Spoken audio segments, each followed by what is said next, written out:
ഇത് റെസിനേറ്റ് ആവണവർ മാത്രം എടുക്കുക, അല്ലാത്തവർ തള്ളിക്കളയുക. കാരണം കിട്ടിയ കാർഡ് കേതുഗ്രഹം 7ാം ഭാവത്തിൽ കേതു നിൽക്കണം എന്നുള്ളതാണ് കാർഡ് സൂചിപ്പിക്കുന്നത്.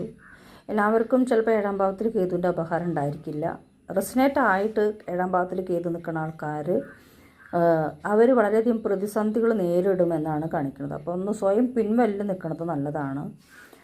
സ്വയം പിൻവലിൽ നിന്നിട്ടില്ലെങ്കിൽ എന്താ ഉണ്ടാവുക, വളരെയധികം പ്രതിസന്ധി നിങ്ങളുടെ ജീവിതത്തിൽ ഉണ്ടാവും എന്നുള്ളതാണ് കാർഡ് സൂചിപ്പിക്കുന്നത്.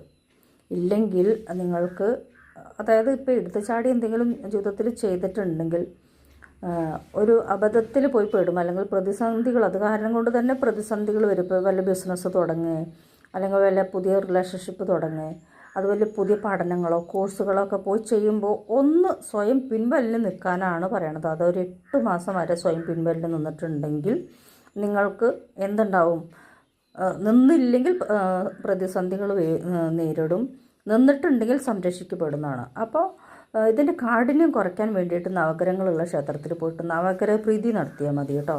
അപ്പോൾ നവഗ്രഹ പ്രീതി നടത്തുമ്പോൾ തന്നെ നിങ്ങൾക്ക് ഇതിൻ്റെ കാഠിന്യം കുറഞ്ഞു കിട്ടും.